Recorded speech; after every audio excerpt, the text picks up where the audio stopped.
and welcome to today's webinar, talking about online business, the tips, tricks, and what you need to know.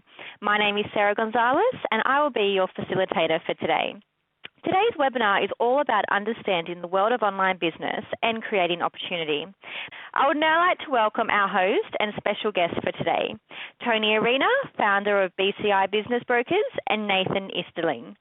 Tony will be interviewing Nathan, who is the founder of a little business that many of you may be familiar with, footytips.com.au. We'll chat about how he did it, what challenges he faced, and how, after 14 years, he sold the business to ESPN. So I'd now like to welcome Tony and Nathan. How are you both today? Great. Thanks, Sarah, for that welcome. Great. Thanks, Sarah. And, well, thanks for the opportunity also. I enjoy doing these presentations, but no more so than when I'm interviewing someone who not only knows how to do it or claims they know how to do it, but has actually done it. So, Nathan, you met your partner who you together set up footytips.com.au. You met in 96, and suddenly by 1999 you had started footytips.com.au. You sold it for the first time in 2001, like any good business owner. You bought it back in 2007 and sold it for more to ESPN in 2011. Just fill in for us a little bit about the footytips.com.au story. So I guess when we started, we both had day jobs and we had, delusions of grandeur of starting our own .com. And it was in the time when, .coms are exploding. There are, floats everywhere. Share prices were going through the roof, and it was really a crazy time. And we thought, well, we better jump on this. And so we started Footy Tips with about $5,000, I think, from a Commonwealth Bank loan. And within a short space of time, it was nowhere near profitable, but we sort of found a problem with our business model, and we had to find an exit straight away. So we actually sold it in 2001, but still worked on the business for quite a while. But at the same time, we were exploring other opportunities, and I'll get onto that later, because we found quite a few businesses which we went down the path of, but were quite uneventful. And then in 2007, we bought it back again. And then sold it to ESPN, and about 4 years after that. And I want to focus on that because today I've read a lot of the questions that our attendees have today, and it's all about business value. So we want to try and place the value in the online business squarely up for discussion today and up for exploration. And Nathan's been through that, and I've had a lot of experience certainly in selling businesses both online and offline. Before we go, Sarah, we'd like to find out a little bit about our participants today with some polls. Great. So I'm just going to launch a few polls just to get to know everyone a little bit better, and that way our host and our presenter can talk to you all personally. So the first question that we have here is, how would you rate your level of experience in this field? So are you a novice, are you quite experienced, or are you highly experienced? And can you just explain this a little bit, Tony, and what you're looking for? So a novice would be someone who has had obviously interested in an online business, but you don't have an online business, and maybe you really just feel as though you're at the early stages of wanting to find out how you might set one up. Quite experienced, you could very well be somebody who's had a bit of a dabble, but you're not yet trading online, but you feel as though you're right across social media and the marketing side of online businesses. Highly experienced suggests maybe that you really figure you know a lot about this topic, and you probably would have a current business that trades online. Okay, so we can see the results coming through now. We've got 68% of people actually claim to be novices themselves, so that's quite interesting. We've got some beginners online. Okay, so what I like to do in these sessions is rather than sort of set it too low, I'd like to stretch you, if you like, so that if you've got targets out there, we can show you what the targets are going to be, and not treat you just as novices.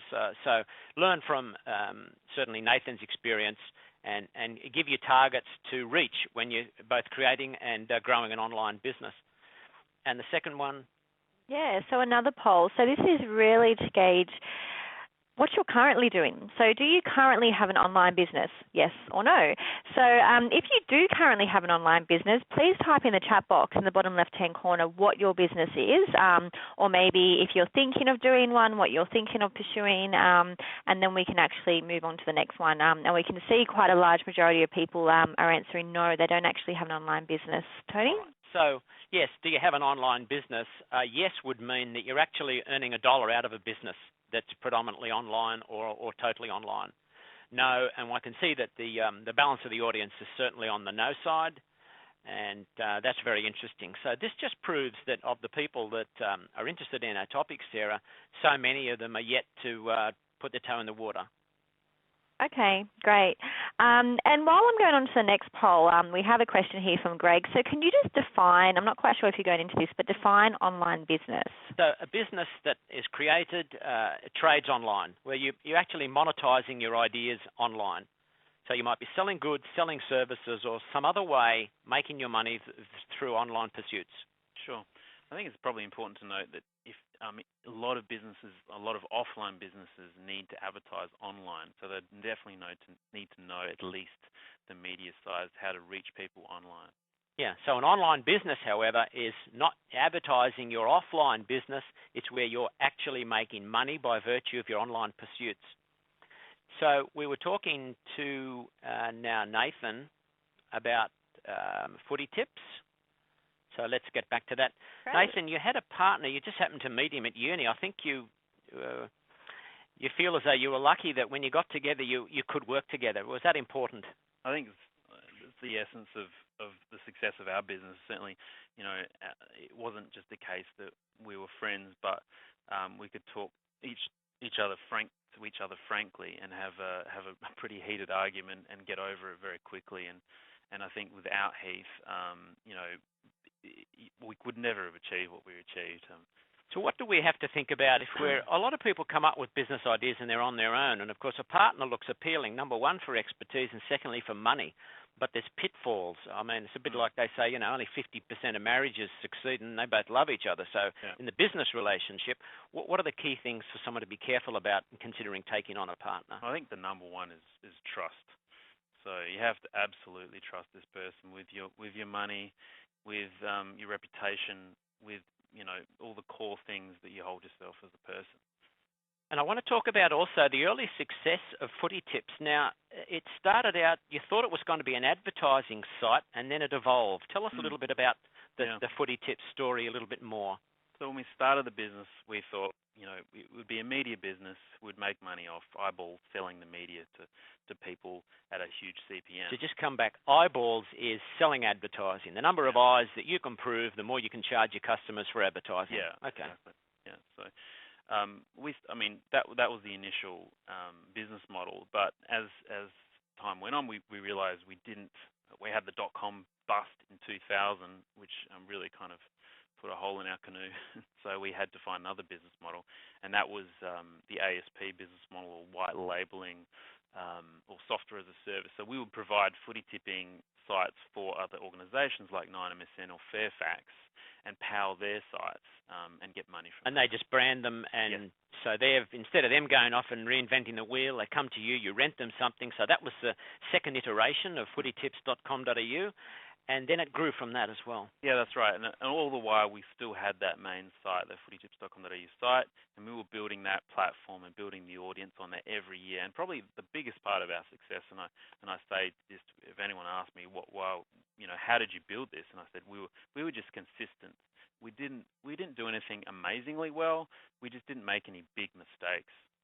Something else you did, you found someone to help you. So you had a partnership where each one could go to the other with ideas and throwing ideas around and come up with a decision. But you also decided to engage external help in the development of your business. Tell us a bit about that. We had a coach for a number of years, one of the action coaches, which we found very, very good, especially when we were kind of very new to marketing and sales for our own. You can go to uni and study it, but doing it is a whole different thing, the practical nature of it. So we had a coach for a number of years, and then later on we employed some quite senior people, ex-executives. One particular ex-9% executive, CFO, and Cliff Rosenberg, who now runs LinkedIn, and that was tremendously helpful along the way. So basically, that was pretty good advice. You went to the top. You didn't. Could you really at that stage? Could your business afford that sort of external advice? Well, yeah, we could. So we were well on our way. We were profitable, and in fact, it's actually quite hard to find people that are willing to give you good advice. There's tons of people out there that'll help you, but not that sort of level. We really wanted to grow it to become one of the top sites in the sports space. So you're this consultant and these high-level people that you involved in your business. I'm going to ask you this question here, and rather than asking that, you might think I'd ask it at the end, but it's important for us to start looking at this thread of what this consultant taught you about making choices early on in a business. What's the thing that you learned? What was the greatest lesson you learned from the starting and building of your business? Yeah, well, it's a lesson I always continue to remind myself of, and it's really the lesson to be focused, to have that laser beam focus on what you're trying to achieve and not get distracted. I think a lot of people in initial stages want to be everything to everybody, and they end up standing for nothing.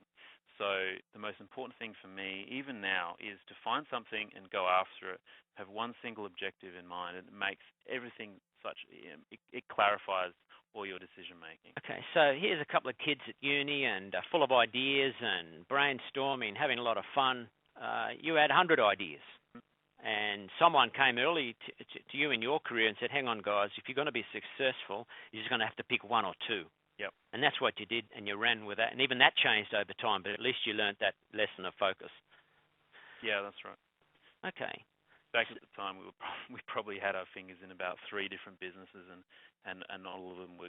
I mean, some of them could have gone somewhere, but we just had to make a choice. I just want to take a break now, Nathan, and talk in general terms about. We've got a lot of people here who are just toeing in the water with online businesses, and they've got a lot to learn. So, what's your view of the trends? Where's the business headed? Where's the industry headed? Well, I think you have to mention social media and the amazing impact that Facebook's had. If you look at the people buying media, I mean, if you look at Coca-Cola and how they spend their media today, 3 years ago they probably wouldn't have taken social media into much consideration, but now it's going to be number 1 or number 2. So there's certainly social media. I think payments, eBay's of this world, microtransactions, Google Wallet, even now peer-to-peer funding is very important, and I think we're going to see a lot of change in that space. And I think, but overall, I think we're going to see more vertical, so finer, narrower categories being focused on. So we've got, for instance, car sales. That's pretty much done. That's taken out by car sales and drive. But then you look at, say, for instance, a regional car sales, or country cars, which car sales actually acquired. So I think we'll see more and more verticals. Okay, so if you look at the types of online businesses, these aren't all the types, but the 3 categories we've chosen just to look at briefly and maybe give some major businesses that come out of these headings is the e-commerce, the typical e-commerce business, a utility, and a media business. E-commerce, is that where I'm selling my goods and services online, either predominantly or totally? Yeah, that's typically eBay, Amazon, D-Store, those sites where you go on, you transact, you get something in the mail. We'll come to utilities, and then I'll try and throw these all in the mix again. A utility, just give us an example of the top 4 or 5 utilities right now. Internet banking, any payment gateways. I mean, you could even think, Facebook is a utility for some people in a marketing context. Auction sites. Yeah, auction sites.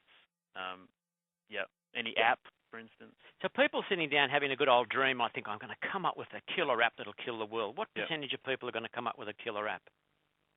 What percentage? of people that are very, very low. Okay, so one. it's 0.00 something Yeah, percent. yeah. Most of us are going to come up with an idea where we either sell a service or a product Yep. online, and someone pays us for us, and we'll have a look at later how a lot of the fundamentals of the offline model are going to work in the online model, and we'll look at the distinctions between the two in trying to come up with what an online business is worth. Yeah, sure. Do you mind if I just jump in? And I mean, Megan Please do. just posed the question, what's Let's have peer-to-peer funding? This is open discussion. And I mean, that is where the internet is used as a medium to connect borrowers and lenders. So a lender might go onto the site and say, hey, I've got $100,000 and I want to lend this to 4 different people, and the borrower maybe list themselves on the website, push their financial information to the website, and they will credit score them, verify them, sort of validate them if you like, and then those two will be matched, and they can organise an effective interest rate. So it really is pushing, moving aside from the banks. Okay. So the media businesses, I know there are mixtures of all of these categories anyway, but what's happening in media today that we should be looking at? Well, again, social media. I mean, I think you can't ignore what's happening with with paywalls. I mean, News and Fairfax are now clearly defining their future in freemium models. So where you're paying for a subscription service to get the quality content, but they're also going to have a free element to their media. I guess that they're probably the top ones. Okay, so and you can have a site where you're selling something to somebody and at the same time put advertising on it. So yep. So you can have a mixture of these. Yeah. And that's what eBay does really, really well. I mean, they have a tremendous amount of traffic, which they monetize in Australia very effectively. They make millions of dollars out of their ads as well as their transaction costs. So if I was going to value your cafe or your hair salon or your manufacturing business, there would be a number of methods as a business valuer that I would use. The first would be, if you're in a fairly established business, to do some sort of profit method. Find your profit, multiply it by something, have a look at a lot of key issues within the business, a lot of key drivers within the business, come up with a valuation on profit. Secondly, I would look at a rule of thumb. Nathan, early days, ISPs were selling at $1,000 per customer until someone turned down, worked out they lost all their money, that these customers churned every now and again and all their money was gone. I think it reminds me of Hotmail selling their emails to Microsoft for, I think it was $20 an account. Right. When there was some sort of value in an email account. Yeah. The asset method, cost to create. So I can come along and buy your business, Nathan, or I can go off and create one right next door if I think I can do a better deal by creating it myself. So I've got to put that lot of assets together, and I've come up with your business, so to speak. The market comparable method, a business valuer says, well, look, that business, Facebook sold on such and such a multiple, and my business is just like Facebook, so that's the multiple I'm going to try and operate on. Or that's an extreme example, but there's businesses out there that are selling in the marketplace, and that's our benchmark for measuring what my business is worth. And then we're going to have a look at strategic value. Tell us about, on strategic value, when you set up Footy Tips, did you have in mind then who might buy your business? Yeah, absolutely. So we knew that we were going to get taken out by a media player, and hopefully in the sporting space, because it's particularly relevant. So we had in mind that 90% Yahoo, Fairfax, News would probably buy us. In fact, ESPN wasn't in top of mind, but it soon became pretty clear that they would be very interested. By the way, they're owned by the Walt Disney Company, which is arguably the world's largest media company. Okay, so in the offline world, if I'm number 2 and I go and buy number 3, I could become number 1. There's a great strategic value in me securing pole position in that market. Yeah, right. So what did Footy Tips mean to ESPN? What did it create for ESPN? Yeah, so that's a good point. So our pitch to ESPN, well, they had a roll-up of their digital network. So if you add great sites like Cricinfo, ESPN.com, and they have about 5 different sites. If you add those up, you get about, I think that at the time they were about 5th in order in the sports space. If you added Footy Tips traffic to that, then they become number one or number two in any given month. So, if you can imagine going into a sales room and saying, oh, we're actually fifth, and then going and saying, hey, we're actually one or two in any given month, that is a very powerful message, and that was probably our number one pitch. So keep an eye on strategic value, ladies and gentlemen. If you've actually produced something that's unique, Instagram, I don't know how unique that was, but Facebook sure liked the idea of it and didn't want to go and spend 100 million some other way creating that business. They thought they'd buy Instagrams. 99% of people listening to us today are going to sell their business based on a profit method. There's going to be a multiple of income, future maintainable income, and we'll come to what that means shortly. Please feel free, ladies and gentlemen, to ask us any questions along the way about any of these points. So whether I'm valuing in the online world or the offline world, there's two questions I have. There's two questions a buyer has. If I buy this business, will the income be transferable? If I buy this business, will the income be maintainable? Now, the internet has done a wonderful thing for us. If I came along and had a look at your hair salon and I said, look, I would buy your hair salon, but once you leave, all your clients are going to leave. So your business fails on transferability. It's too much related to the owner. There's too much personal relationship here.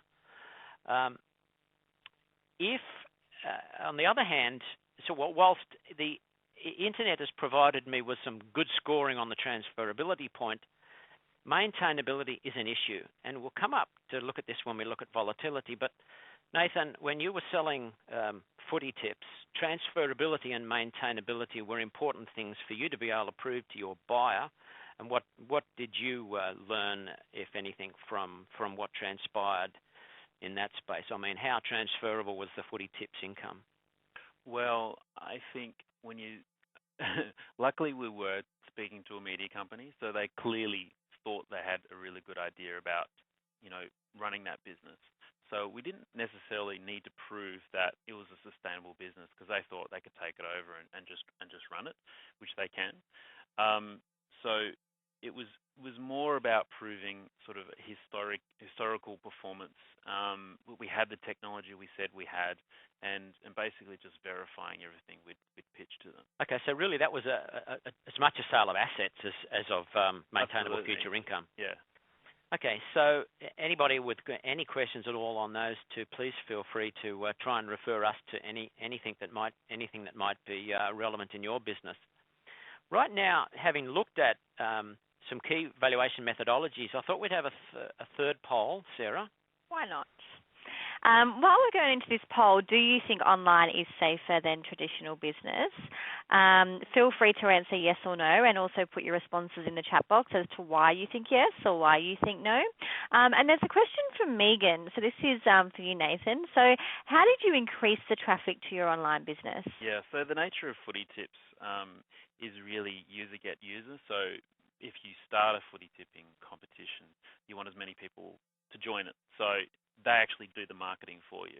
So it's kind of like Facebook in a way. In fact, we used to pitch our business as the Office social network, or the Facebook, or Footy Tips. Footy Tips was the Facebook for sport, which actually got, I think raised a few eyebrows when we were making the pitch. So I mean, we were lucky in the fact that the innate nature of the business was a user get user model. So we still, yes, did a lot of marketing. We made sure our rankings in Google were high. SEO, search engine optimization, was high. We actually did phone, and we would call big organizations and say, hey, who's running your footy tipping competition, and get them to run it. So we did offline marketing as well as online, which I still think is probably underrated in today. Traditional, pick up the phone and call people. Yeah, really important. Yeah. Okay, so we've only had 9 responses, and most of them are no, which surprises me. So let me frame the question, or let me just add a little bit to this question. So what does safer mean? I would say that a business is safer if its future is safer from the point of view of the owner maintaining its value and having an asset that they can sell. In other words, there's a revolution going on at the moment in bricks and mortar businesses. Retailers are suffering, wholesalers are suffering. Apart from anyone suffering from the traditional slowdown in the economy or the Australian dollar and its movement or whatever else, there's a whole change in trend of the way people shop.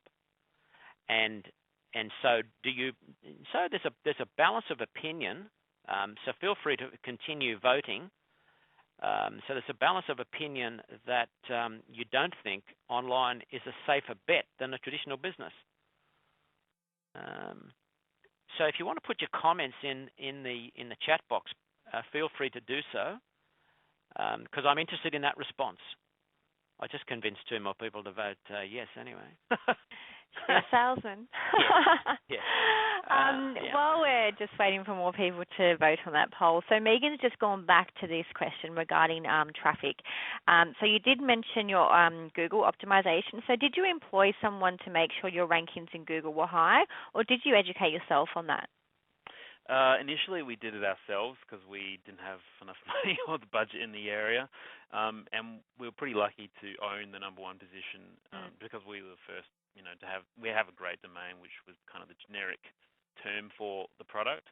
So we didn't really have to worry too much about SEO in the initial stages. But later on, we did employ someone because, Google changes their algorithm all the time, and you really need someone that's an expert in the area to keep on top of it.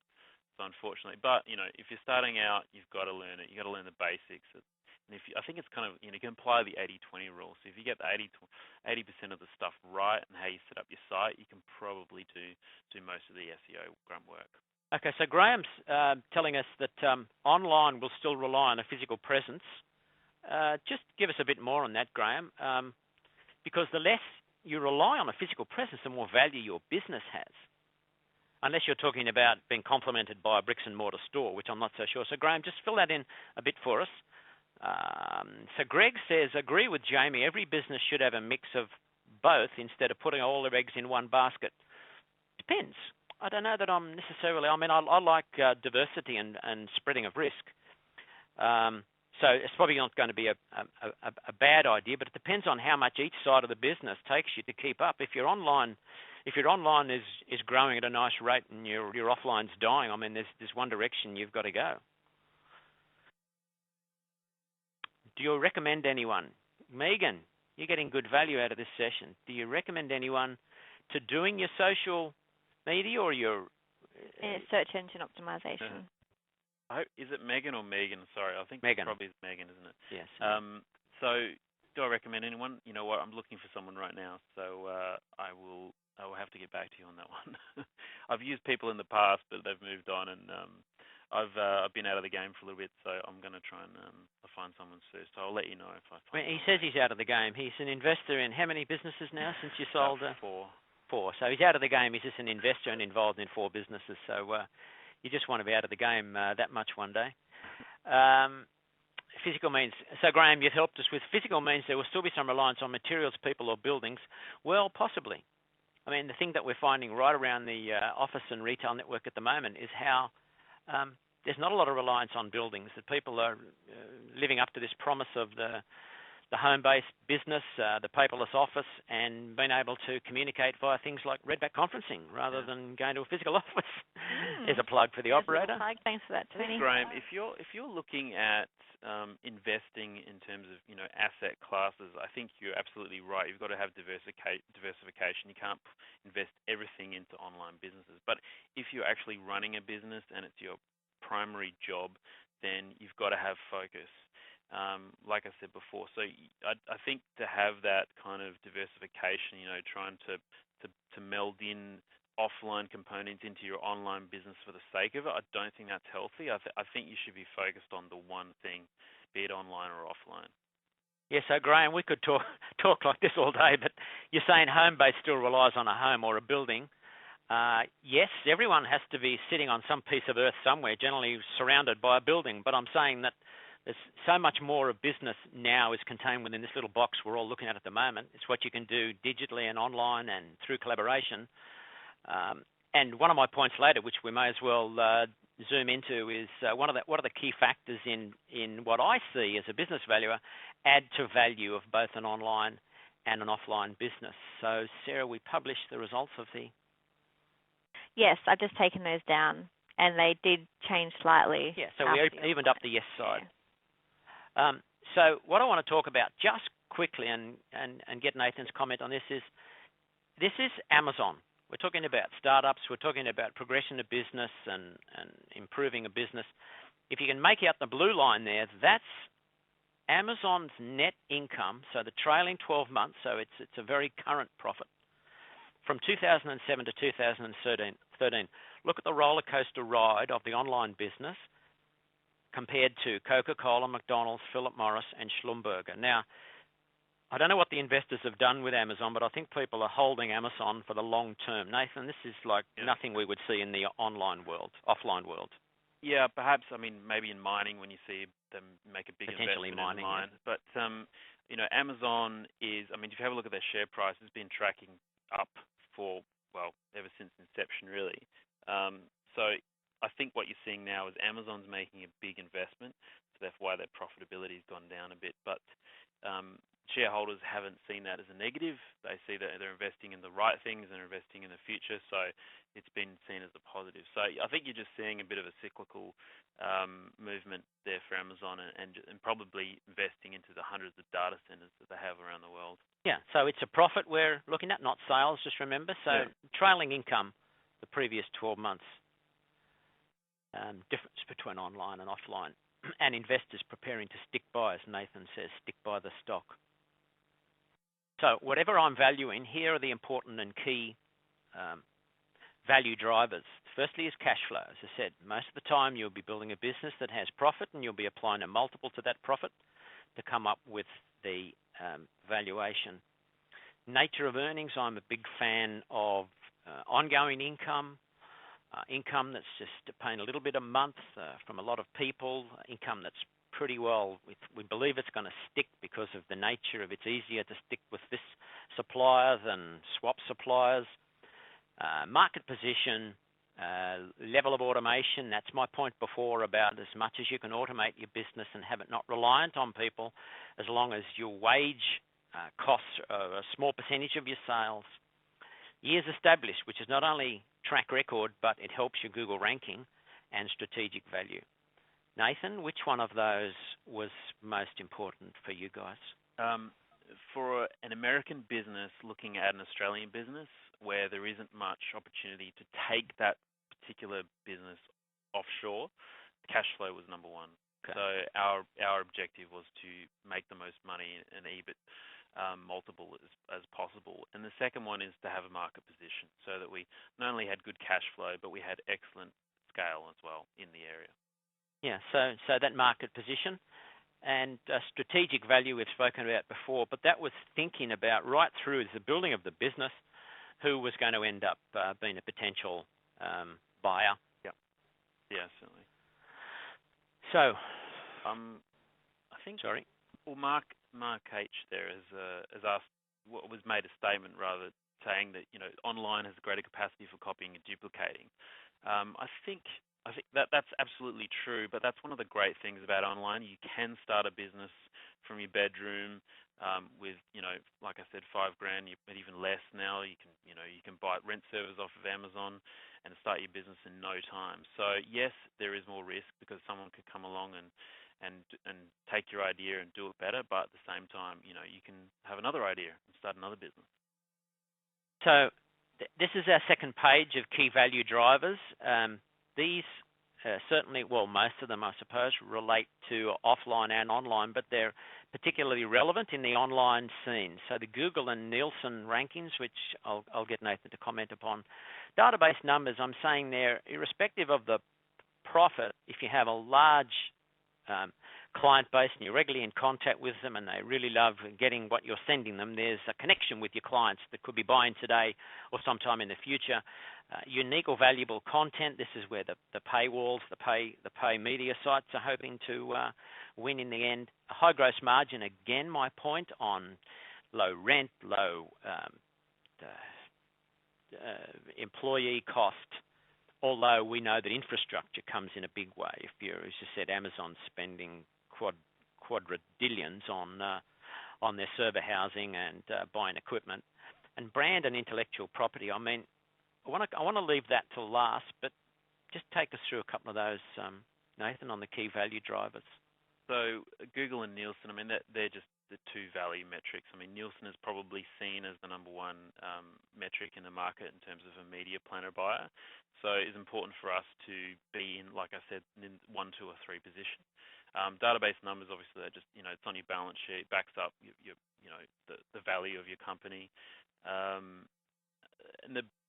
and building a brand is also, I mean, like I said, we had a brand which was the generic kind of word for the product, so we were pretty lucky in that way.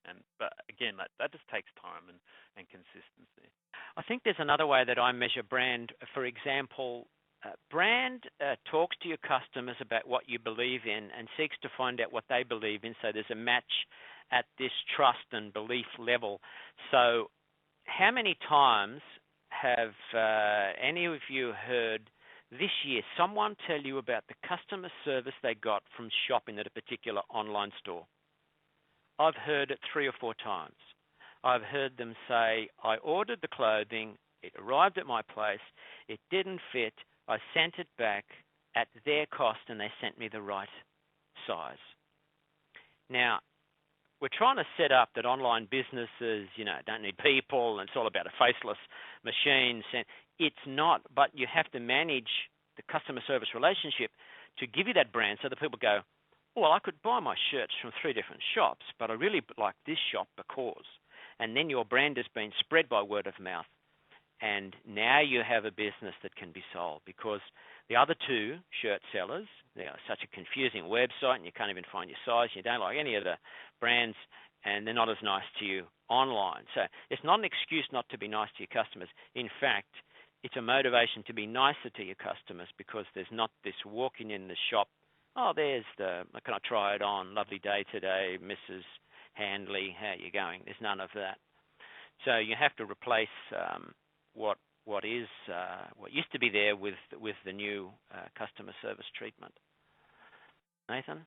I think, yeah. I mean, case in point, Amazon, I think, bought an online company which name escapes me. I think it was Apple, and it was basically because they had amazing customer service. And me reading between the lines is that they wanted to replicate what they were doing with their customers.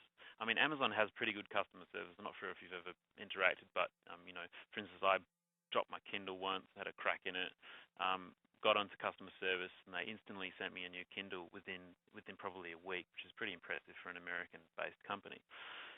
So I think the main lesson to be had is that you cannot screw up as an online business in the e-commerce space. If you make one mistake, you're going to get slammed for it. It's going to be across Facebook, Twitter. You are going to suffer.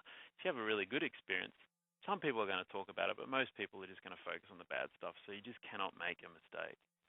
Okay, so you have to be even more careful.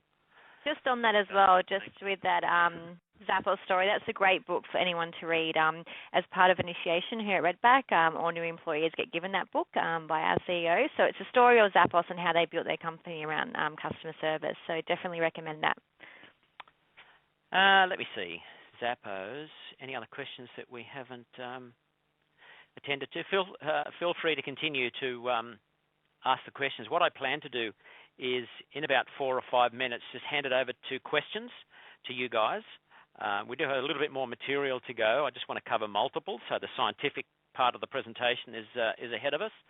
But start thinking about how these things might relate to you. So what is this almighty puzzle of the multiplier of profits? On the left, you like my diagram there? The bricks and mortar world. The orange line is where multiples sit as a range in normal business.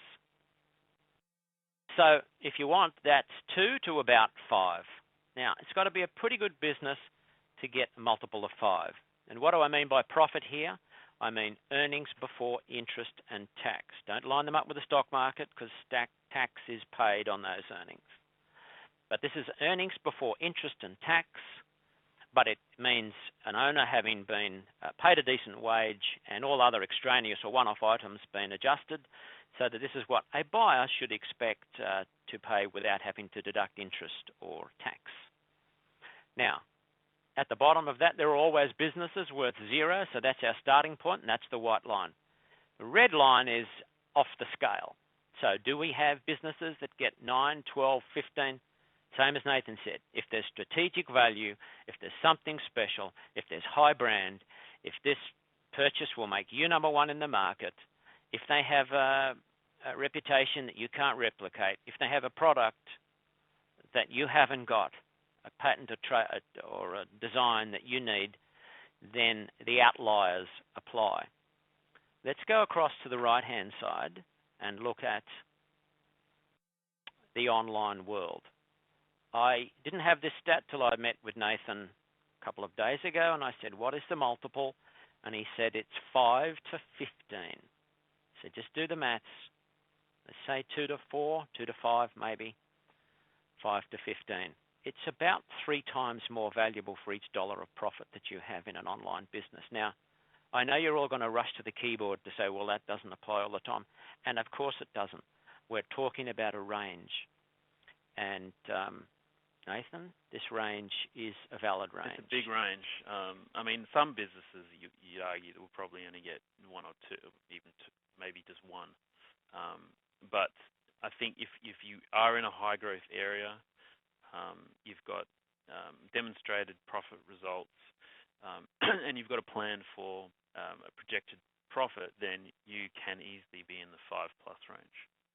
Yeah. So there are businesses that are in both categories of both online and offline that don't have their valuator reference being a profit figure at all. And so many of the businesses that I might see out there, I keep coming back to, let's call it the offline world or the bricks and mortar world, aren't making a profit. There are assets only. So many more businesses that I see in the online world have some value greater than their asset value by virtue of what's been created. Just remember that it takes a lot of money to build any business. Have we lost? No, we're fine. It takes a lot of money to create any business. So that there's value in the earlier method we talked about, the cost to create, by the fact that, well, someone's gone off and done it all. That's worth something. And if I start that business that's breaking even, I'll be into profit rather than starting something from scratch. It'll take me 12 or 18 months to bring up to profit. So there's value at that level in what you've created. But most of the time, 99.9% of the time, you're going to be judged on the profit, not the historical profit, although that's a guide to the future, but the future maintainable earnings, that sort of profit. Historical EBIT plus where the business is going as far as the future is concerned. Yeah, I think it reminds me, when we sold our business, we had to make a prediction, and it was a pretty gutsy prediction. It involved double-digit growth for the next year. So you can imagine we're in the sales process and putting everything on the line with, we're going to get out, we're going to make some money hopefully, but we're betting that we're going to improve the company, and we're working in that year, post signing the documents. So it's quite a risky point in your life. So it's a real test for a business to make a prediction and then to hit it. So I think you've got to be really comfortable when you're selling that you will hit your target. So there's no point. And I have friends that have made lofty projections on businesses and then sold them and then basically even paid what they paid to start it. So you have to be really careful with that. So Megan, did I set you up to ask that question? Who would you go to get your online business evaluated? Me. And I'll ring up Nathan and I'll say, Nathan, what do you think? Maybe. Well, look, you need to go to someone who's had some sort of track record in valuing businesses, firstly, and secondly, in valuing, should I say, online businesses. So all of the things that we've spoken about today are relevant in considering what is the value of the business. But remember this, you'll be judged on maintainability of the income, transferability of the income, future income, and the multiplier will be a nice, handsome one if you have got at least 12 months, because 12 months is a cycle. In the sales cycle, 12 months is a cycle. So if you want to say that 24 months ago you were taking 0, and it built up slowly so that your business just got traction in the last 6 months, you can't sell it on just 6 months. You need 12 months of what I would call stable, steady trading for us to try and extrapolate where the business is heading. And there are other ways of trying to cure this problem of a business that doesn't have such a clear profit future. Like Nathan said, that the business, I think, was bought on certain things happening into the future. A buyer of your business might say, well, I'll pay you that money if those things happen. But if they don't happen, I won't pay you. So you're basically selling your business based on future performance rather than something you can establish today or reasonably predict will happen into the future. The problem with that is that your buyer is now in control of the business, and you win or lose depending on their ability to run the business. And I wouldn't like to have most of my value resting on the ability of someone else running the business. Yeah, I think that's the the entrepreneur's worst nightmare. They start a business that becomes amazingly successful, and then they sign an agreement which basically gives them nothing because they don't hit a certain obscure milestone. And I think you've just got to have really good lawyers on and good advice. I think the earn-out business sale model has, I think, in my opinion, it doesn't really work in a lot of the cases because you have two completely different objectives. In our case, we didn't have that earn-out model, so. And I have a really good relationship still with ESPN. In fact, I still consult with them. And I think it's because we didn't have any of those problems, but also the business continued to be successful. Yeah, so sure. If you can avoid an earn-out model, I would suggest, but unfortunately, in most cases, the buyer will insist on it. Well, it depends on a number of things. Like if you're in a good bargaining position, well, then you can push very hard that there be no earn-out. The way to put yourself in a good bargaining position is to prepare your business for sale well. So every argument of, what about this and what about that, and that's unclear, and this is, well, that's your fault if your business is in that position that a buyer has to ask all these questions. The way to present your business so that you remove these doubts is to build the systems and the brand and the reputation, things that are totally within your control now. I mean, and we are offering a free ebook, I think, Sarah, to our participants. In there, we talk about maximizing the sale of your business, and there are 22 areas there that you can focus on. And when I gave you the 10 or so key value drivers before, you don't have to have all 10 or all 22 covered. 2 or 3 killer points will get you over the line, will make your business highly desirable. And I can tell you I know the difference between a business where I've got to make excuses for it all the time or a business where I'm proudly demonstrating what a good business this is with conviction. So what's your business going to be? One where I have to make excuses about why it hasn't done this and hasn't done that. Don't blame the economy or the government or anything like that. All these things are within your control. Then it will get good money for your business. Now, Megan, you're asking how much would that cost? Well, we'll talk later if you want to value your business. But I suppose anything from $2,500 to $10,000, depending. But it's part of your business plan. So a good business plan says, where am I now? Where am I going? And how am I going to get there? The first question, where am I now, should involve what's the value of my business now? How many people are going off to get their business valued so that they know what it's worth, so they can target the selling price and understand what the gap is between what it's worth now and what they want from the business. And if you're not asking the question, what do I think my business is going to be worth in 5 years' time, I don't think you're asking the right questions about your business. So we know that you've got your lunch coming up, and we've got 7 minutes left for questions. So if you'd like to throw us what your business is and any assistance, I know that in some of the questions leading up, when you registered, there were things like I want help with an online art store, or I've got this sort of business, that sort of business, thinking of how do I improve the traffic. One question, Nathan, that came out just before we started was, if you have a target, a monthly traffic target for a decent website, what What's the stat we're looking for? So you're talking about critical mass? Yeah. Yeah. So I mean, it depends on the space, obviously, and if you're in a space like mine, kind of, I would call it the every. Remember, there's no kind of. It's not really. It's mums and dads. It's kids. It's whatever.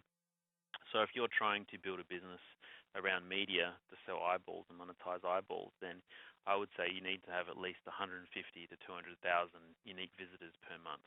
Right. In order to be an exciting proposition for a media buyer. But say, for instance, it was in a financial area, so high net worth individuals, you may only need 1,000 or 2,000 people because the advertisers will be willing to pay a lot to reach those people. Right. So find out what the metric is that you should be happy with and find out why, and find out what that metric's going to mean for you. I mean, if I'm trying to measure, we've got a webinar coming up, I think, Sarah, on social media, and one of the questions we ask there is what are the measures? How do I know that I'm getting my targets? For me, social media delivers me targets of how many people ring me up and say, can you sell my business? That's my target from social media. And how many people ring me up and say, can you value my business? Okay, so hits on YouTube, views on SlideShare, likes on Facebook, all of that's building towards, for me, a final tangible result of a sale. So that's selling a service, but if you're I think if you're trying to monetize products or services on the internet, you need to know what your targets are. Jamie has just asked a question of how to find where businesses are listed. Obviously, business brokers like yourself, Tony, are an obvious one. Flipper is also an opportunity. But I mean, don't be shy on asking if you find a business or if you find an area. Don't be shy on asking the owner if they're happy to take investment. Yeah. And I think Graham's made a very good point there. Would you agree, Tony? So every business owner should know what someone would pay for their business, and yes, and the only way you can find that out is to get it professionally valued, unless you think you can have a crack yourself. But I think you need to have, most vendors when they come to me, most vendors when they come to me have an unrealistic view of what the business is worth. Oh, I put 20 years into it. Look, I need this to retire. Sorry, none of that's going to work. What I'm going to get a buyer to pay for your business is what it's worth. So Sarah's just offered the white paper. Yeah, if you just go down to the bottom right-hand corner where the arrow is pointing now, into that documents folder, you'll be able to download the white paper. And for the last 5 minutes, if you have any questions, please feel free to type them through. But I'll pass it on to the both of you for closing comments now. Yeah, so happy to talk to anybody in relation to the matters that we've spoken to for a free consultation on the value of your business or anything else to do with valuing the business. Just pick up the phone. Happy to speak to you or your accountant, because I think one of the great failures in small business, and you're all on this call because you're interested in small business, one of the great failures is you don't educate yourself well enough about what you're going into. So that the risk of that is even tougher and harder with an online business because it just looks easy. Hey, Nathan, I can go and get a domain for $22. I can go and get a website at Fiverr. Fiverr is selling websites for $5. So for $27, I'm in business. It looks attractive, doesn't it? The barriers to entry are low. And one of the steps you would be making on the way to building a business of value is to try and put barriers to entry up around yourself. And the way you do that is by brand, customer service, and all the things that used to work in the offline world. What were the killer lessons for you out of the road to success for footy tips? Well, I'm just going to harp on the same point that I've been pushing. It's just focus. Write up your objective on a piece of paper, put it in your office, look at it every day, make sure everything you do is focused around that one objective. Don't get distracted, and just have a go. You never know where it's going to lead you.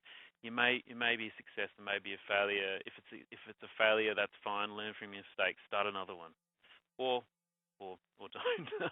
Also, Kenny Rogers gave us the ultimate lesson, didn't he, on online business? We've got to know when to fold them. I'm not going to sing it. We nearly got Nathan singing there. And Sarah, you've got to know when to hold them and when to fold them. And sometimes you might just be thinking about giving up the very week before your site was going to take off. I think you've just got to have people around you so that you're not making this decision inside your own head. And that's Nathan's big takeaway point, I think. This if you ask him today to recreate footytips.com, that he's going to be a successful businessman for the rest of his life. But would he necessarily replicate a footytips.com.au today? No way. No. Done. So he doesn't want to do it again. So what element? I think it's all about timing as well. Man, Footy Tips came along just when Footy Tips was needed. Yeah, right. no, it's all a lot of things about timing. So yeah, but thanks, Greg. We'll fix up that web page and we'll get you off to how about that? With 2 minutes to spare, we'll get you off to a nice early lunch. But thank you to Redback Conferencing for making this an absolutely marvelous experience. Anyone thinking of getting Redback online, it's just the easiest tool for this sort of communication that I've used them all. It's fantastic. Thanks, Sarah. Thanks, Tony. Thanks for the plug. Thanks, guys. Now, regarding the white paper in the bottom right-hand corner, just keep an eye out. I will actually send you all an email following this. So by the end of today, which will have the webinar recording as well as a PDF of the PowerPoint slides and also the white paper in that documents folder. So on behalf of Redback Conference, I'd like to thank you both, Tony and Nathan. Very inspiring, food for thought for a Tuesday, which is always great. And thank you everyone for joining. Hopefully you really did get something out of today, and hopefully we'll be able to see you at future webinars. So please everyone, I'm going to close the webinar now, and it'll be greatly appreciated if you could complete the exit survey. Let us know your thoughts and let us know if you need any additional information from either party. So thanks once again and enjoy the rest of your lunch break. Bye-bye.